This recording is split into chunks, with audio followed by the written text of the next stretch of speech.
Hey everyone, welcome back to another episode of Eye on Icon, where we go around the ecosystem and give you the latest news. With me, as always, It David. is David. Hey.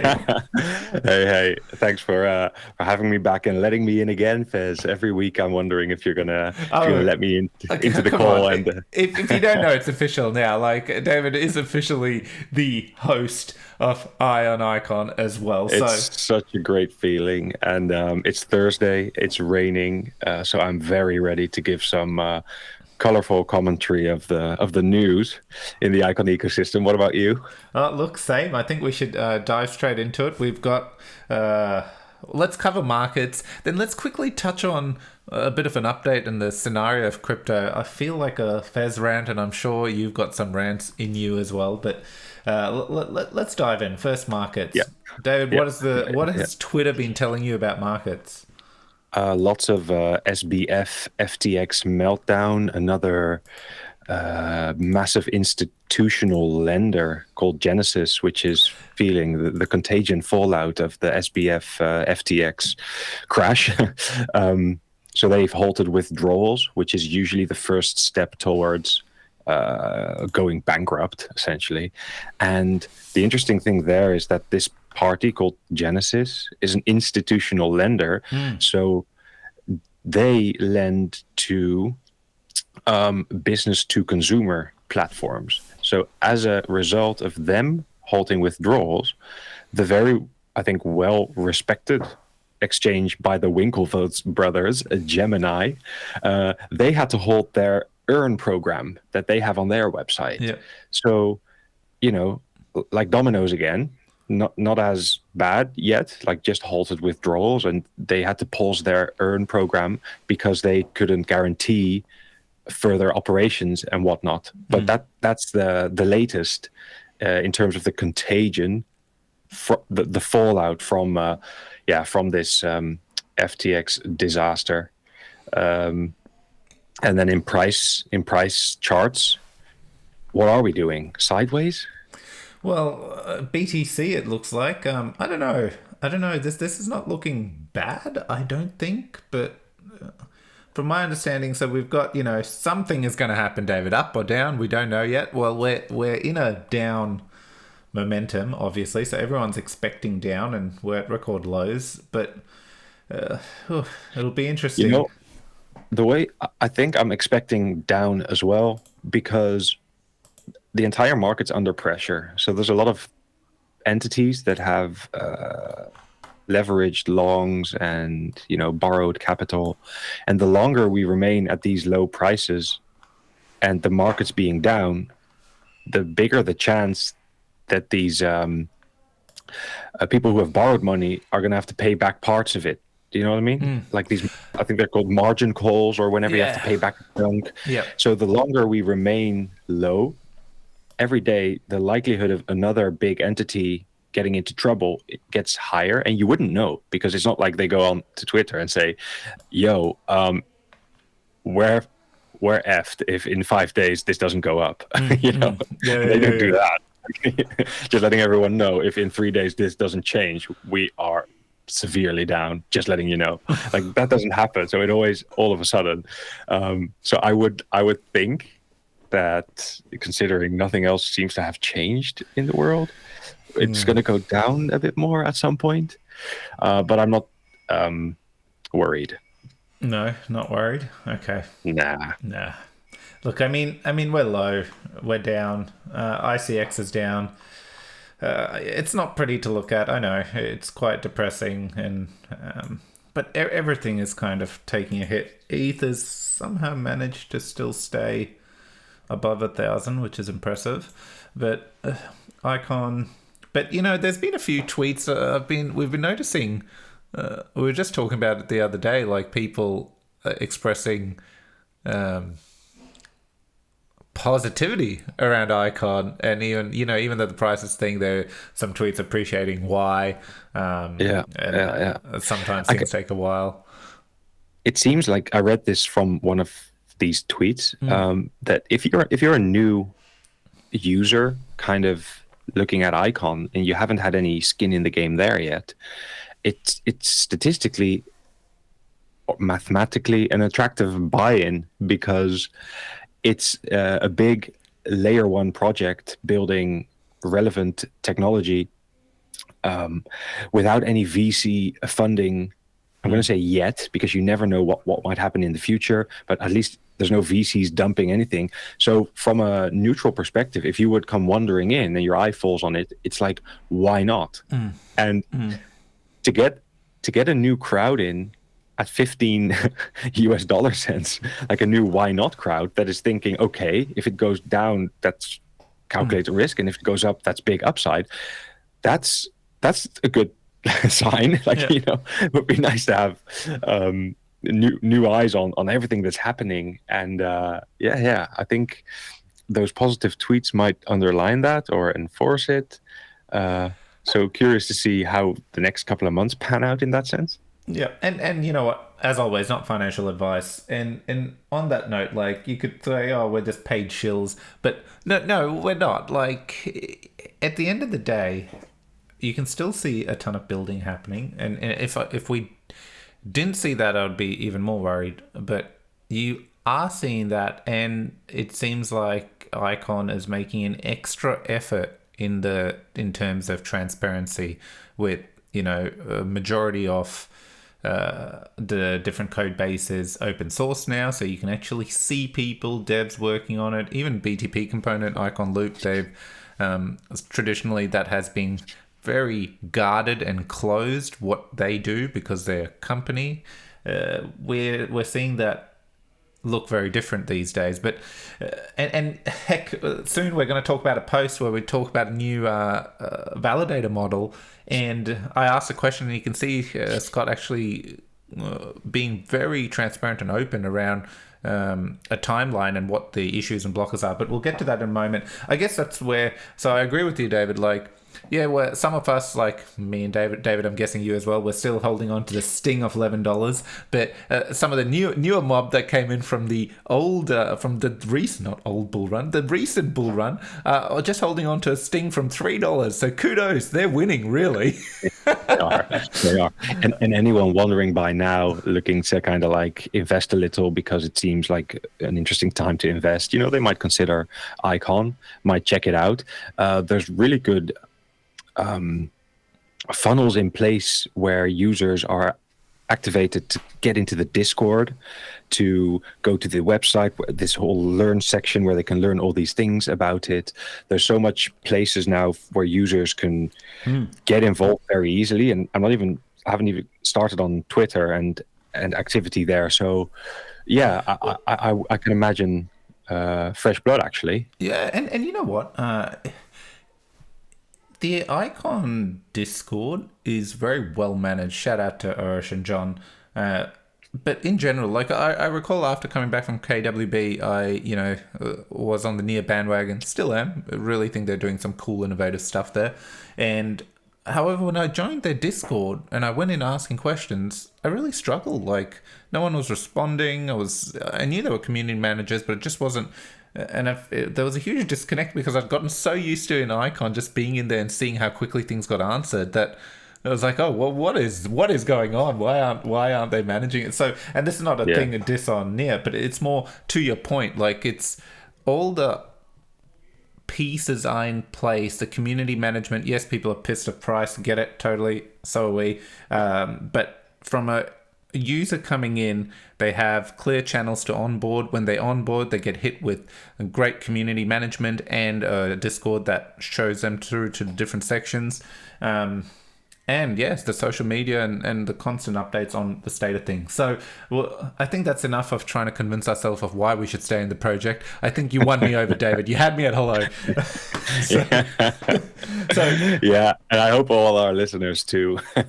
This is like that little warm bath that you need at the beginning. Hey, and if you like this content, because this is what we keep forgetting, Fez. Yes. Slap us a like and a follow, a subscribe on YouTube. Really, really appreciated.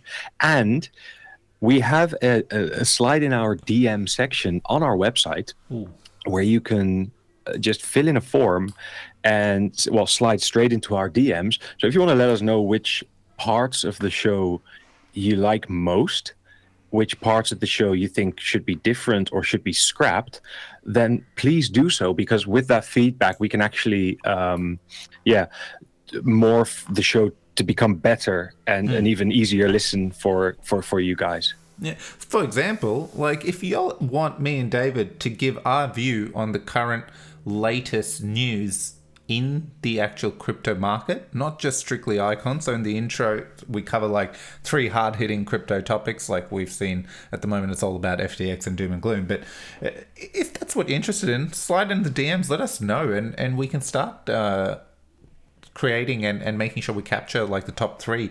So when you listen to it, like for example, and a full disclosure, David, like I hadn't realized the overview you just gave of the corporate firm. What was it?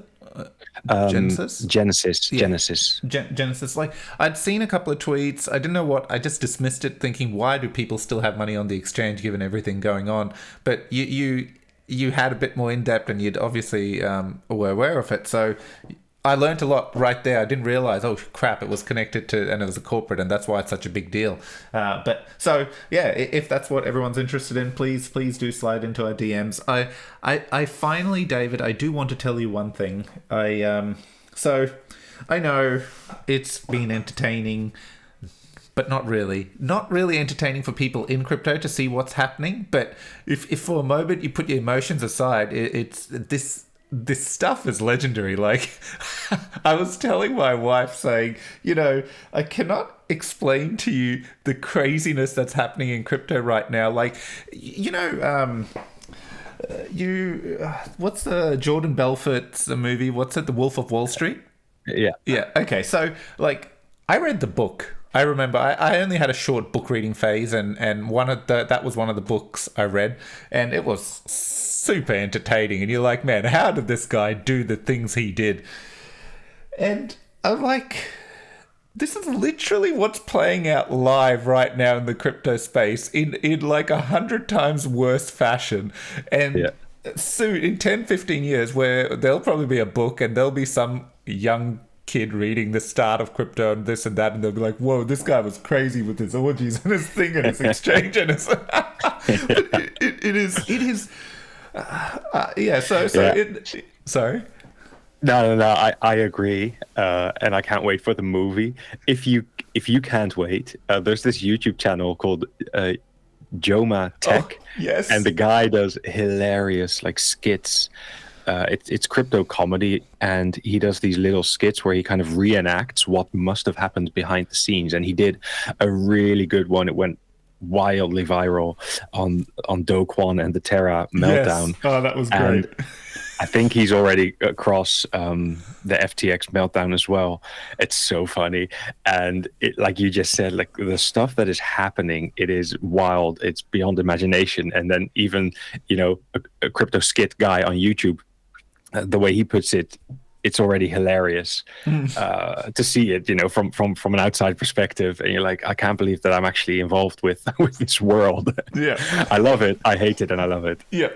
And look, all that aside, though, one thing I always keep reminding, like in some of my friends and group chats that we're in, and David, you probably see this a little bit as well, like people keep talking about it, but I always remind everyone and go, hey, but pause a little bit. CeFi, and this is, you're starting to see a lot of these tweets come out. CeFi is imploding because they took users' funds and then went degen, like no regulation, no risk appetite, nothing like that, and just went crazy.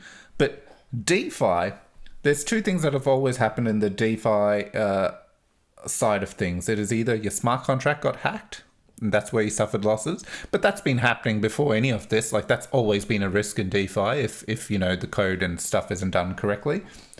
But otherwise, things have been functioning flawlessly. And to a point where the CeFi, they've gone and degen and done all this stuff with our funds. But ultimately, like Celsius, all its number one priority was paying down its loan on Aave, because there was no getting extensions, there was no nothing. The smart contract would execute the liquidation when the time arrived. And I always keep reminding myself of this. So yes, we're going to have fire and the news media. Well, that's actually quite hilarious how Sammy Boy is being portrayed by the news as he tried, but he in the end failed. Oh dear him. No, the guy was anyway. So that's kind of my grounding. Going, okay, no, the whole purpose of crypto, in my eyes, was decentralized smart contracts. These kind of things were prominent. That like it allowed anyone to build things and connect together, and obviously they can't run off because of the way the smart contracts and the protocols are being built. So, and they can't do too much degen crap because at the end of the day they'll just get liquidated, because that's how the smart contract works. So that was my hilarious take from a movie perspective, looking back at this in 10 years, but at the same time, like a reminder and what I tell myself to sleep happily at night. Stuff's still working. Yeah. Hey, and they do say, like, they keep comparing like this meltdown to the Enron meltdown, yes, other big market crashes, and then they say, oh, but that was only 2 billion. This is 10 billion. You know, Elizabeth Holmes, the fraud. She was a lady who had like a pharmaceutical firm, a pill that solved everything, I think, and people were madly investing. And then she scammed them out of 2 billion. And people are saying now it's much more. It's 13 billion. It's much worse. But let's not forget that for the past 5 years, there's been money printing beyond your wildest dreams. So these numbers, they don't even mean what we think they mean anymore. Yeah. Like if a money machine is going, you're not gonna sit around with the same numbers, 5-10 years later. It's gonna be more. I don't know how much that says about the severity of it all. No, that number. Yeah, it's the worst part is, I know even Bankless Ryan Sean Adams, who's like, this shit had to happen just before the holidays, where you go visiting families, and the first thing they're going to turn around and go, so what's happening with Bitcoin? It's like, okay. Anyway, I'm getting screenshots of portfolios, with asking like, what happened? People are, they get woken up and they go and have a look in something they did a year ago, and then they're like, they can't even remember what they did. Is the portfolio full of shib? The portfolio, I can't even see what it is. Not a lot. Cool. Okay, let's move on. And as a reminder, David, I mean, I know you forget this a lot, but we are sponsored by the Monks. Monks, that is. And if you haven't already, they've just dropped a tweet. They are going to be doing a live show in Discord. I think that's where they usually do it. They're going to have the Framed team on, and they're actually going to be talking about the Ohm token voting delegation, which is something we've covered on the show, but obviously it needs more attention because people have not clicked on to just how much more they can generate in terms of yield. If you're thinking yield, the way you allocate when you stake the Ohm token, the voting allocation for ICX, the way you delegate it, you can earn substantially more of projects that are utilizing the current validator model, where they're distributing their tokens, project tokens, etc. So I will stop there because they've got a project that has been very successful, Frame, that has moved into the top 10 validating spots and has implemented this model so that they can talk through how it helped, what was the process, and all that jazz. So make sure, if you aren't, retweet that tweet, get in there and tune in, because every moment that if you don't know about this feature, you're losing money. I mean, apart from the price and stuff going down, but overall, you're losing yield. But yes, anything to add to that, David? Just the number. I read in their piece that $1 of ICX is $26 of the same ICX if you would vote through Ohm, something like that. Wow. So the difference is an X26 in terms of your voting power, I believe, was in the blog post. I thought, wow, indeed, that means people haven't caught on yet, because you would think that would come down as more people take the ohm route, and I would expect that to have come down to like X5 or X4. Yeah. So, yeah, definitely worth exploring how you can vote through ohm or utilize ohm to delegate votes on their platform. Indeed. Okay, let's start chugging along. What's this CoinMarketCap? Why am I here, David?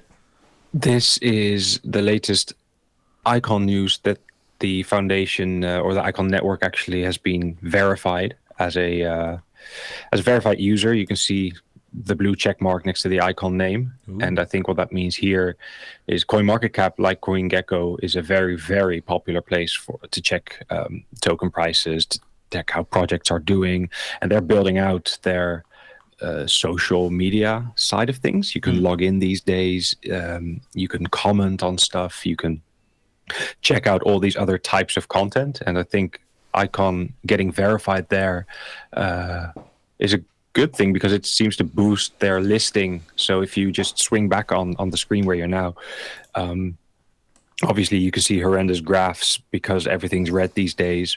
But if you come down, you're seeing all these like news articles and technical pieces on BTP and what's happening with development updates.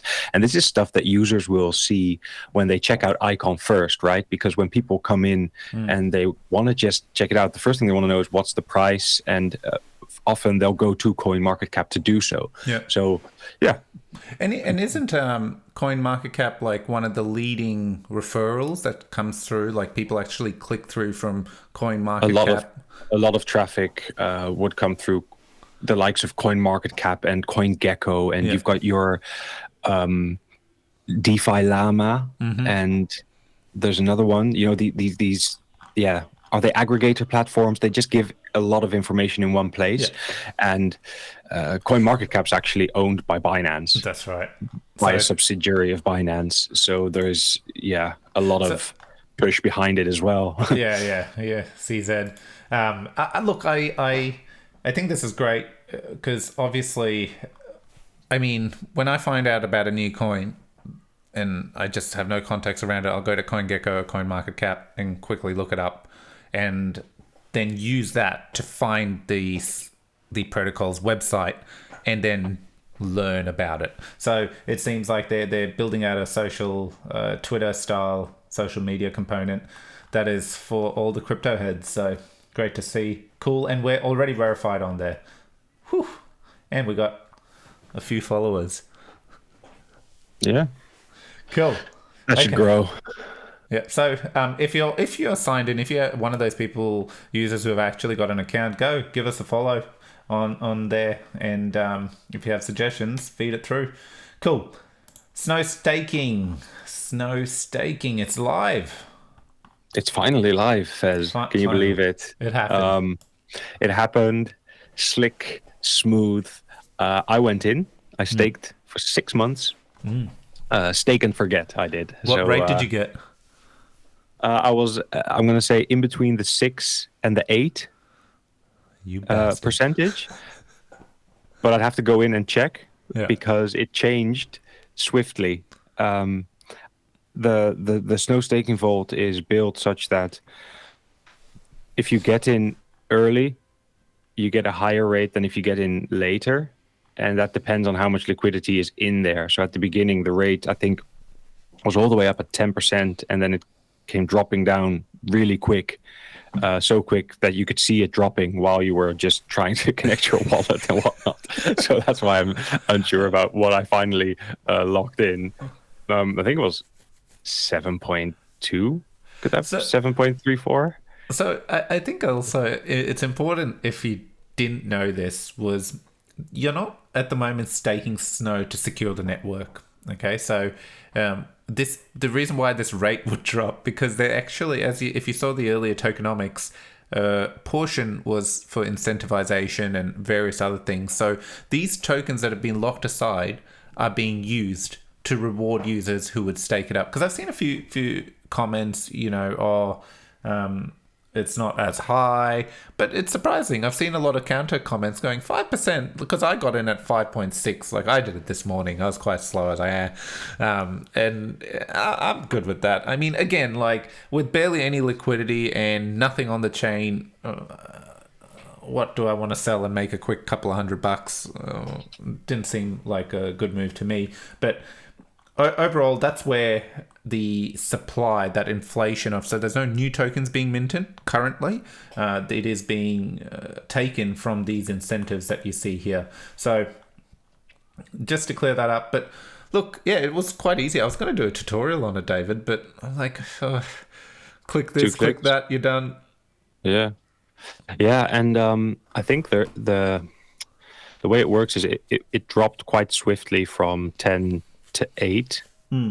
From 8 to 6.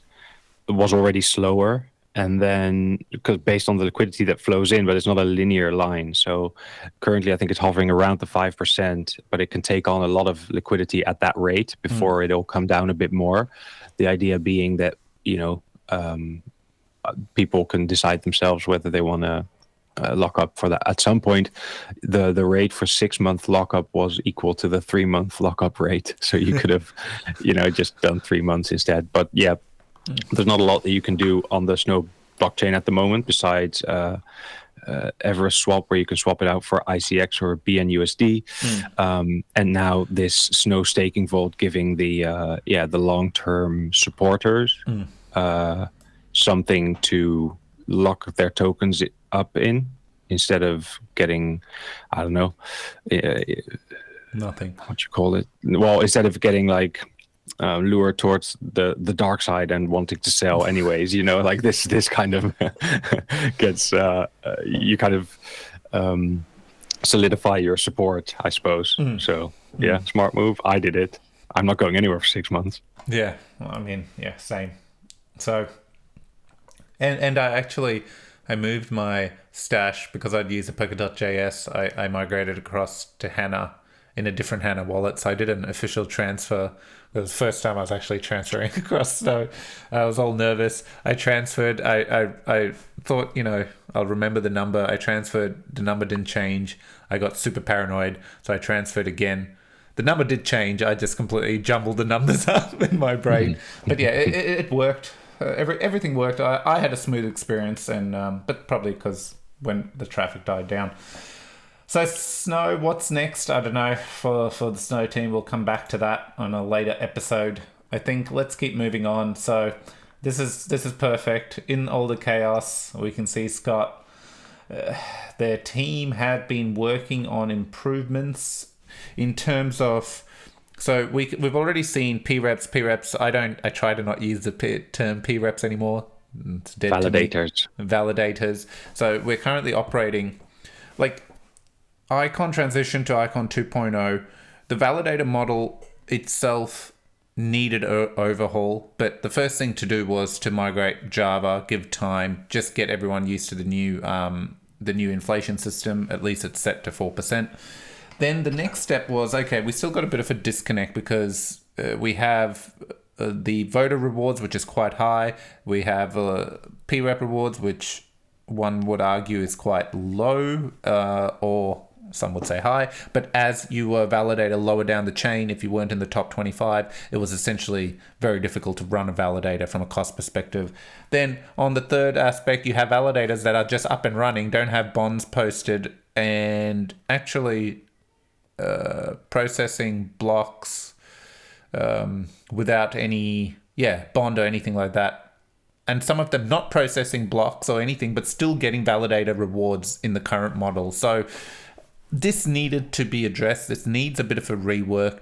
There is a very successful industry outside of this in terms of staking around the Cosmos ecosystem. Ethereum, they have a way this staking works, but the Lydia Labs team have focused on Cosmos because they've been quite transparent in exploring that ecosystem. There's a lot of perks to getting connections built between Cosmos and Icon, and Cosmos have because the SDK, their chain, if someone wants to spin up with the Cosmos SDK, they're instantly connected to IBC. So they have a lot of different chains in their ecosystem, and some of those chains are app specific. So a chain is spun up strictly for like DYDX. It's literally for that application so that they can run and etc. etc. So there's a lot of experience there in their validation model, and if you actually look through the tweet, he's really highlighted high level, but if you go into it, this is a major overhaul of the way our validators work. So gone are the days of PREP rewards and voter rewards, etc. It's essentially, and I'm going to really bundle this up into a small take, but you really should go and look at the post and understand the levels, the things like jail, validation penalty, what they all mean. But essentially, we're moving to the system where a validator will set a commission rate.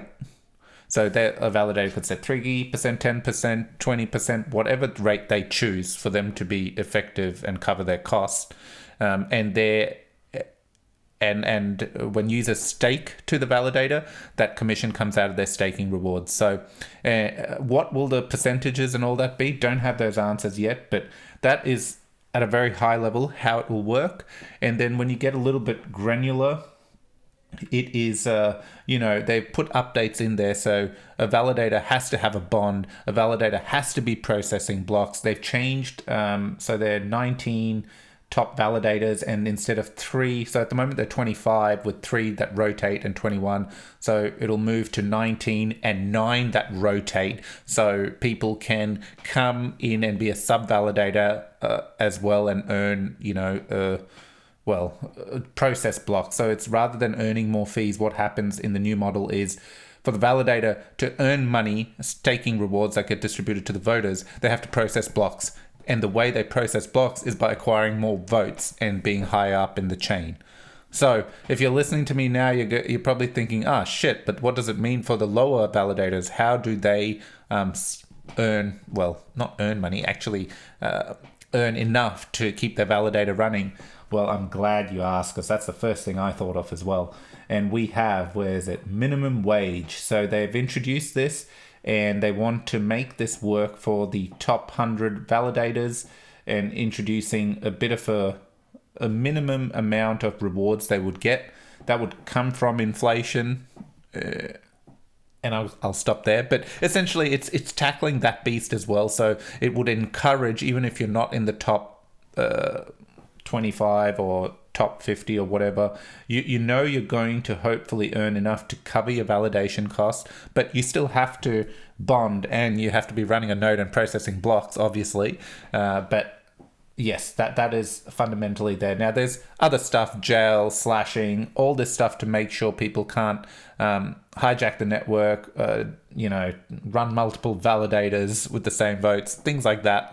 So this is where I say get into the nitty gritty.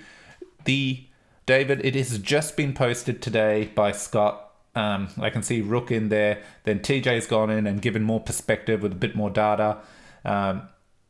They've been answering questions. Even I got in there asking questions because obviously the current validator model, we've seen the rise of validators actually using their PREP rewards to launch projects and etc. So I wanted to understand the impacts and what kind of timelines which are around these changes. To be very clear, this is being proposed as something to be spoken about if we want to go down this path. No decisions have been made. But overall, do you know what, David? I've been talking a while, but I have to say, when we were doing prep before the episode, the comment that just completely blindsided me, but also made me entertain me a lot was Geodude. And he starts off, you'll probably be shocked to hear, I actually agree with most. I found that hilarious because Geodude is one person who will just speak his mind. It doesn't matter if he likes it. If he doesn't like it, you'll know he doesn't like it. So I found this, as soon as I saw this, I just had a bit of a laugh. But yeah, look, get in there, ask questions. If you don't understand stuff, if you don't understand stuff, most likely many people don't understand stuff. And if you want to understand it, you got to ask the question. So get in there, because everyone's been quite active, and you can see literally every question, any concern. TJ and Scott have been getting in there and answering and giving more context around it.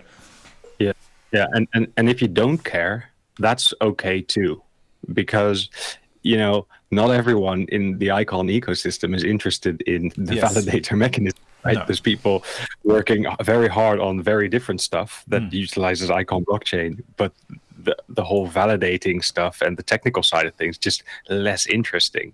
And in that case, this would be a hard read. But I'm very happy. I must say the too long didn't read. Icon has been running a validator mechanism for the past couple of years. Some big flaws have become apparent, I suppose, and this is a proposal to fix them.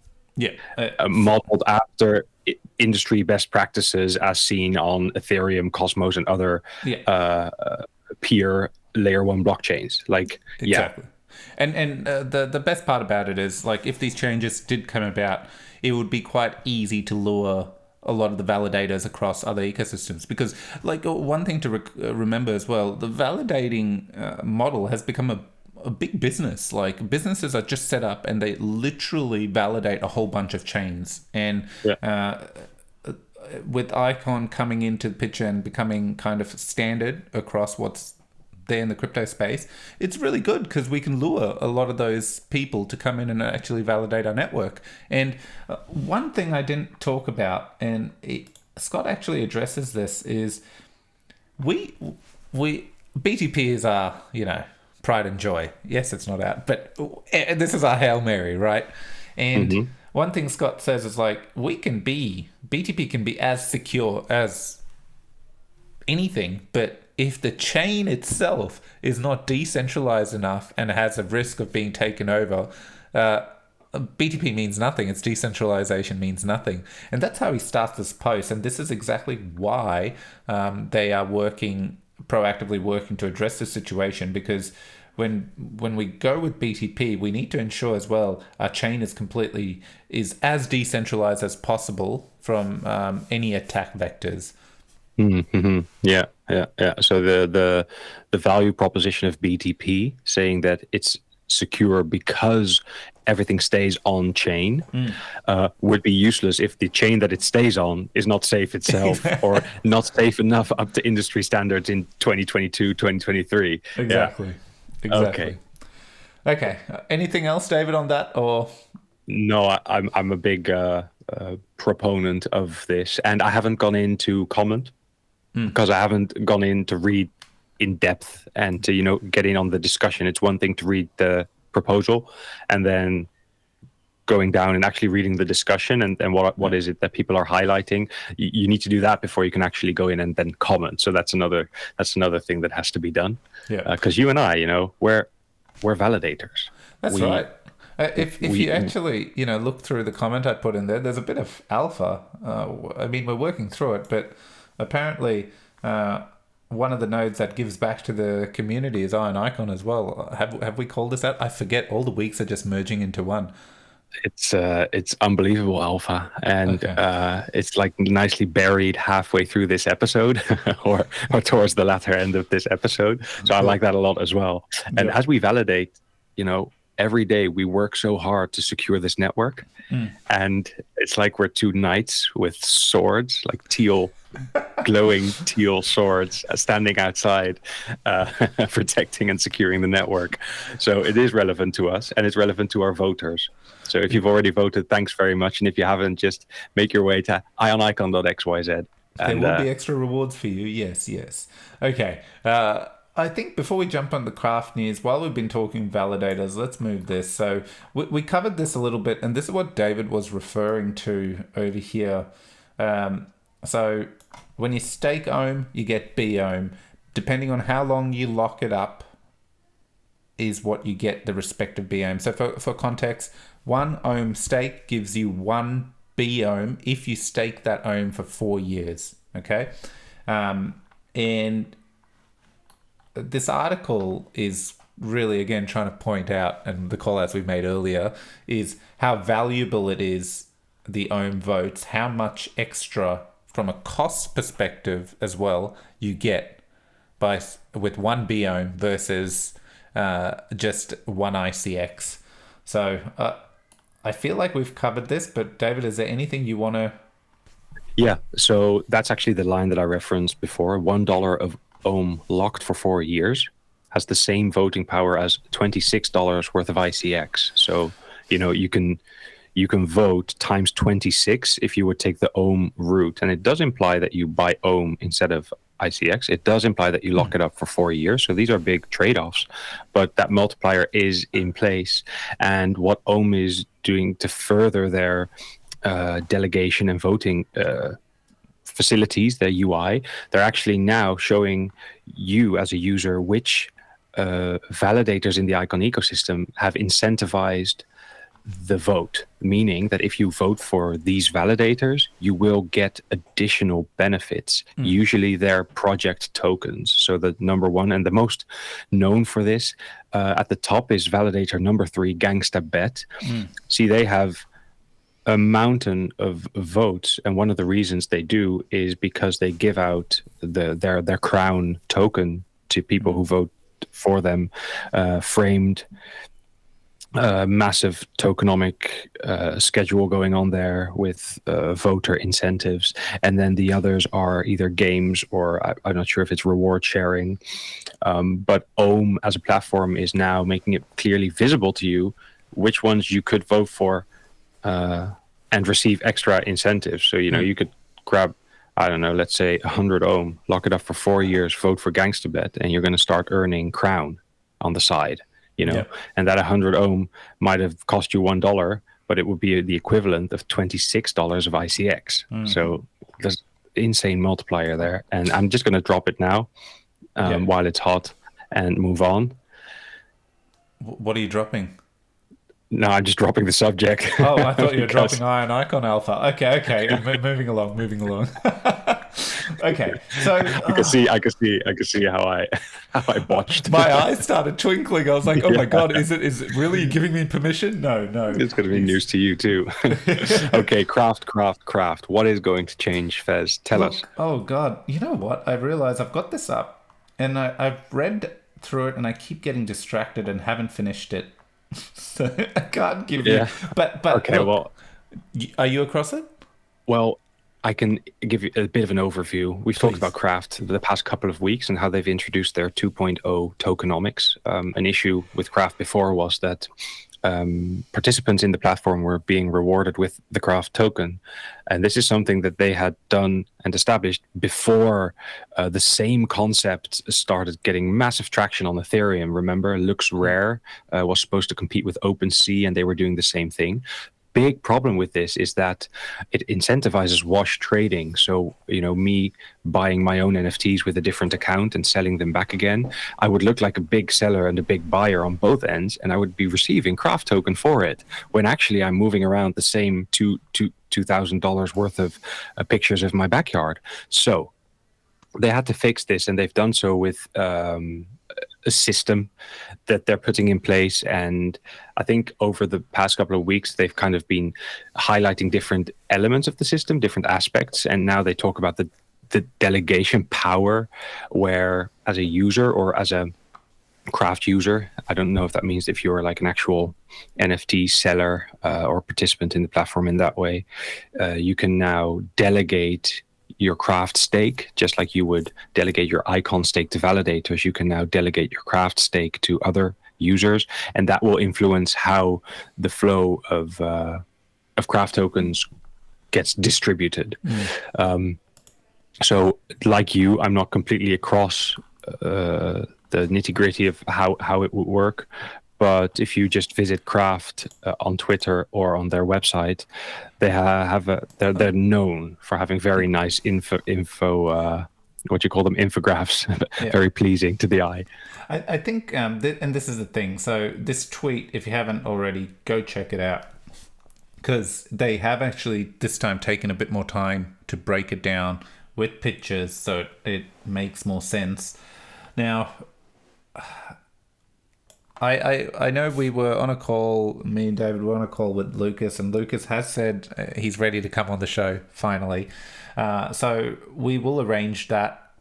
And I know every week I'm saying we're arranging people coming, but next week me and David got together and we interviewed Eric, who is one of the technical leads, and we're seeing him doing a ton of stuff around setting up processes to onboard different devs or enable our current set of devs to find the talent they need for the projects and many other things. So we got to actually have a conversation with him, find out where he's from, what he's done, who he is, learned some stuff that was interesting. we didn't get to probe, and then we forgot to probe after the interview. But the interview's a little slow at the start because we're doing intros and stuff, and I like to learn a bit about whoever we're talking to. But as we start building up, you start to hear all the things that are happening and why and what potential impacts they're going to be. So excited about that to drop early next week. The other part of it, and me and David will constantly keep reminding everyone. So you've probably noticed I've been dropping CryptoSetups, the podcast, and that handle is now getting more active, and it's not necessarily tweeting a lot about Icon, but the goal here is, so we're in a bear market. We have a solid community user base right now with Iron Icon. They're listening, they get the news from it, which is fantastic, and we love y'all and appreciate all the support we get.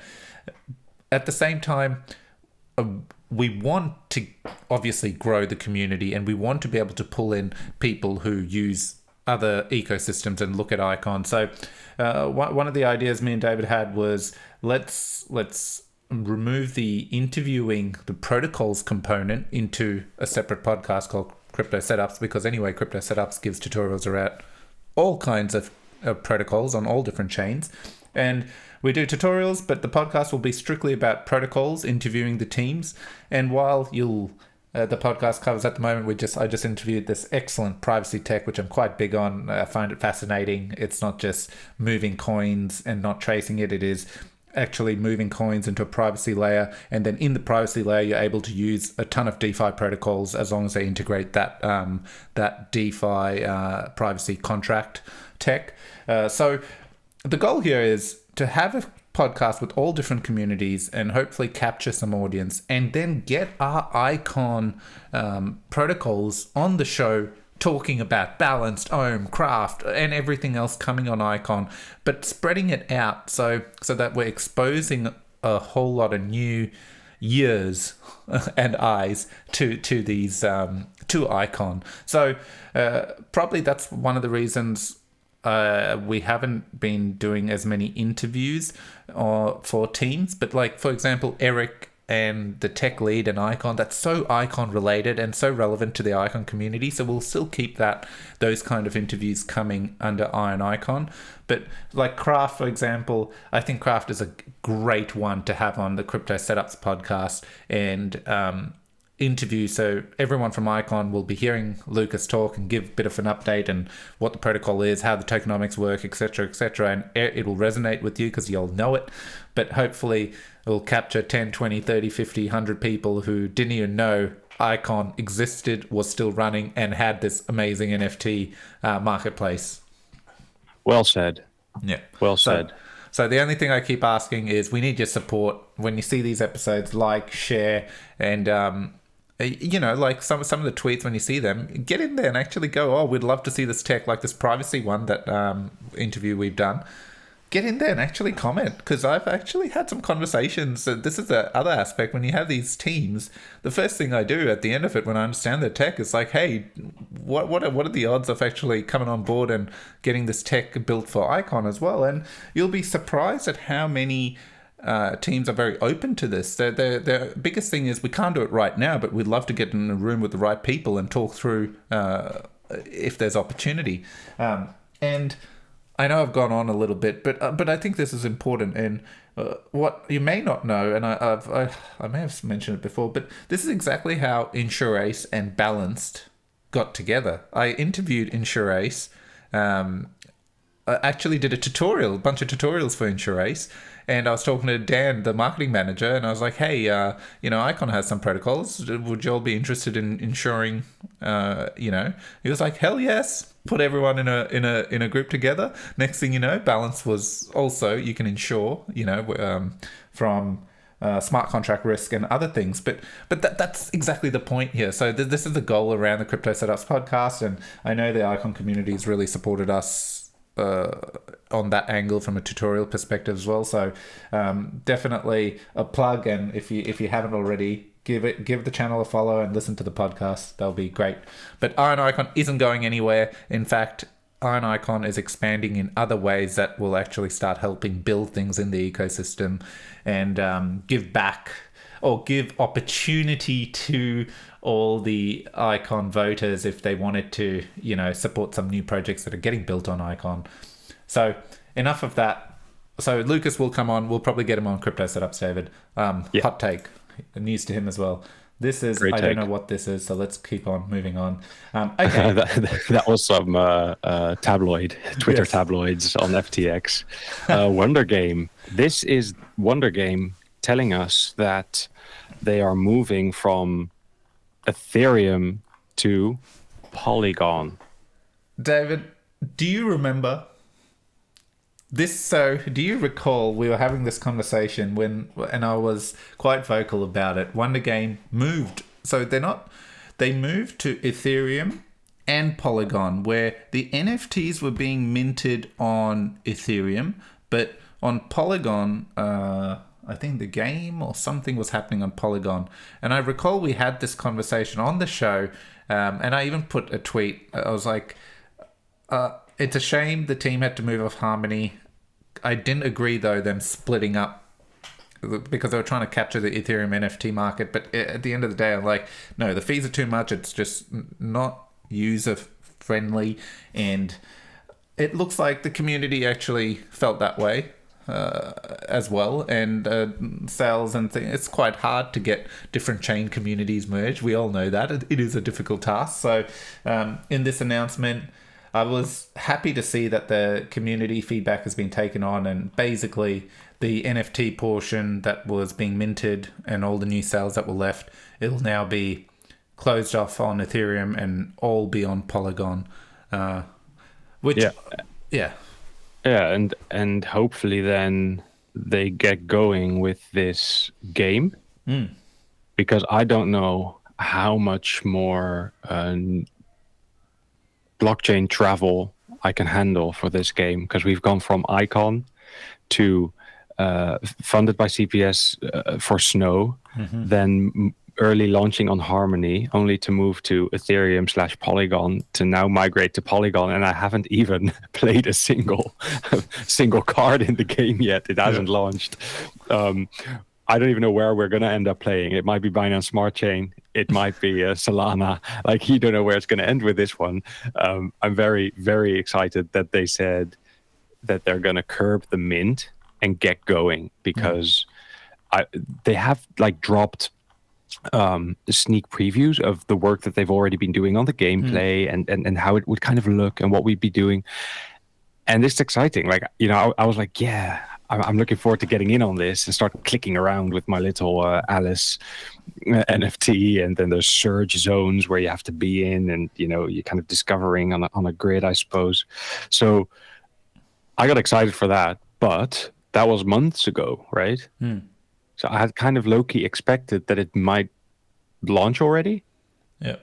And I guess they were just waiting for the mint to conclude, but then market happened and that didn't happen. And now they're realizing that the Ethereum wasn't a great idea. So this seems like a good move. And then I hope that we can finally get going with the game. Yeah, I wonder if the game is actually done, or is it... I always thought it was like a gangster bet scenario. The game is being built in the background at the moment. So... but again, it's been hard to follow, especially now when chain teams decide to deploy on other chains, and in the idea of interoperability. But once they go there, it gets quite hard to keep in track with what's going on and how it's evolving and stuff. So But overall, look, I'd heard in places that the migration to Ethereum and Polygon was just not working, even from users in different chats I've been seeing things. So this is actively listen to the community there, and there's a few other things. Check out the announcement, but that's the biggest takeaway from it. Next thing was GangstaBet. So I don't know if you saw this, David, that they're going to be launching the governance system called GangstaVerseDAO. Basically, with why do you set up a DAO if you want voting decisions, things like that. But what I liked is they're utilizing something that Staky was building, a governance system. Like there's, if you're EVM chain, there are tools you can use, Snapshot, I think it's called, and they're built so teams, those chains don't have to go if they're EVM compatible. They can just use this DApp and do these kind of things. Unfortunately, with Icon we couldn't because we're Java. So it was great to see Staky building something like this. And as soon as you can see that ripple effect where once stuff starts getting created, other teams can jump on the bandwagon to utilize it. And this is a perfect example where they want to use that system, and they talk about how it will work. It'll be a governance portal, and they'll get the community to actually vote. And what do you use to vote? Not GBet. I feel like GBet's like not getting any love anymore. It's all about Crown.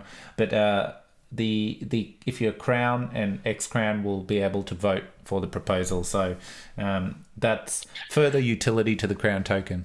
Yeah, GBet gets love in increments because GBet is the token that you need to upgrade your gangsters. And as they build out their Gangstaverse, because now they have a DAO, they have their Gangsta Emerald land, the Polygon land is in planning. They've got a bank and a foreign exchange. Every time they add to this mechanism, even when they're going to start adding gameplay, they build an incentive to level up your gangsters. And when those types of announcements drop, you see GangstaBet prices shooting up, because then people are like, it wasn't worth it yesterday, but now that I know this, it's worth. And then everyone starts upgrading their gangsters a bit more to get the maximum out of whatever's coming. So in increments, GangstaBet gets like love. True.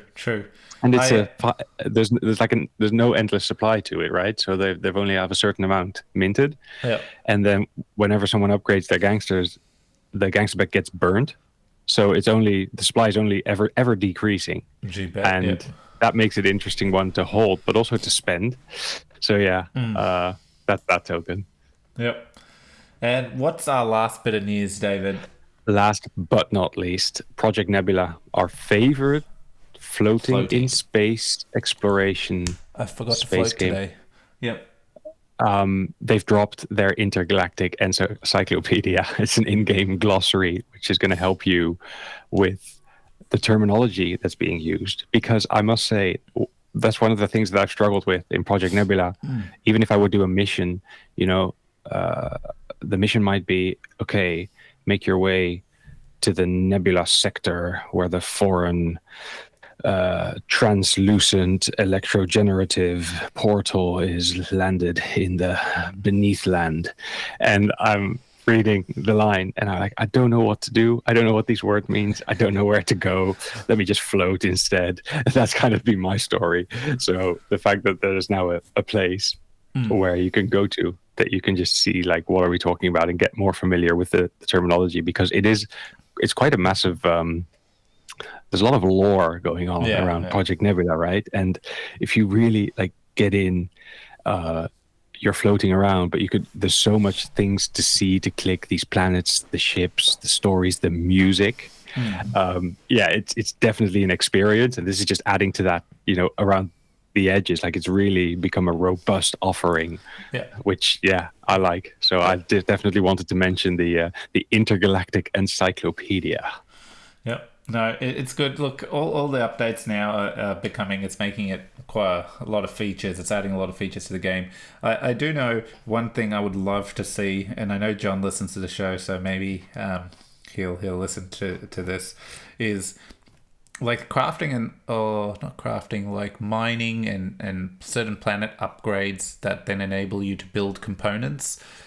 is cool. I don't feel they should sit in the planets. Yes, you equip them in the slots, but then on the left-hand panel, it should just have like you have, 3 bills of this, depending on how many planets you have it set up on.